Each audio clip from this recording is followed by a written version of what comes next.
संसद में इतिहास रच दिया गया। लोकसभा में सवर्ण आरक्षण बिल पास हो गया। सामान्य वर्ग के गरीबों के लिए 10% आर्थिक आरक्षण वाले बिल को 323 वोट मिले, जबकि महज 3 सांसदों ने विरोध में मतदान किया। कुल 326 सांसदों ने वोटिंग की। ये वोटिंग आजादी के बाद देश के इतिहास में नजीर बन गई है। वहीं पीएम मोदी ने लोकसभा में इस बिल के पास होने को ऐतिहासिक बताया, तो बाकी और नेताओं ने भी इस पर कुछ ऐसी ही प्रतिक्रियाएं दी।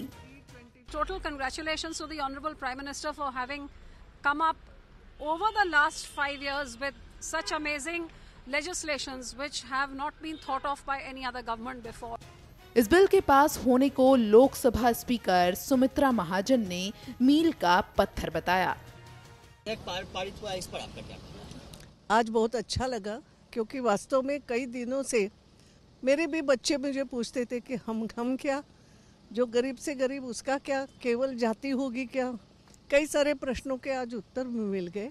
ये बात भी ठीक है कि जॉब यानी तुरंत जॉब मिलेगा ऐसा नहीं, लेकिन प्रावधान तो कम से कम हो गया और वो लॉन्ग रन के लिए बहुत काम करेगा। बहुत अच्छा लगा।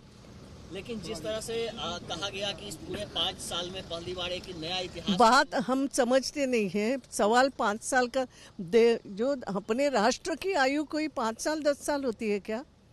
जब अंबेडकर जी ने उस समय आरक्षण की बात करी, चल रही है, मिल रहा है लाभ। लाइक दैट ये भी एक ऐसा होगा कि आज करा है आज पूरा, और पूरे प्रावधान के साथ संविधान में संशोधन करते करा हुआ है, ताकि वो कहीं कोर्ट में भी उसको ये नहीं हो पाएगा। तो ये ऐसा प्रावधान करके रखा है, ये लॉन्ग रन में बहुत काम आएगा। कांग्रेस नेता पीएल पुनिया ने भी इस बिल के पास होने पर सकारात्मक प्रतिक्रिया दी।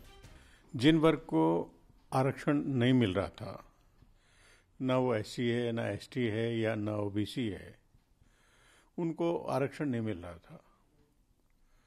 अब सरकार 10% आरक्षण उस वर्ग के लोगों को भी दे रही है जहां आरक्षण नहीं मिल रहा, लेकिन उसमें भी जो गरीब लोग हैं, जिनकी इनकम 8 लाख से कम है, 5 एकड़ से कम जमीन है और 2000 स्क्वायर फीट से छोटा घर है, तो ये कुछ कंडीशंस लगाई। ये काफ़ी दिनों से इस बात की मांग थी और कांग्रेस पार्टी तो इसके लिए हमेशा संकल्पित थी। बल्कि 2014 लोकसभा का चुनाव हुआ था तो घोषणा पत्र, उसमें भी इसका उल्लेख विशेष रूप से किया गया था। तो हमने जो प्रस्ताव सरकार लेके आई, अमेंडमेंट लेके आई, संविधान संशोधन, उसका समर्थन किया है और प्रयास ये होना चाहिए कि लाभ वास्तव में उन लोगों को पहुंचे। हालांकि कांग्रेस आरक्षण के संविधान संशोधन विधेयक को लोकसभा चुनाव के मद्देनजर जल्दबाजी में लाने की कवायद करार दे रही है और साथ ही इसमें कानूनी त्रुटियां होने की भी बात कर रही है। वीडियो डेस्क, अमर उजाला.com।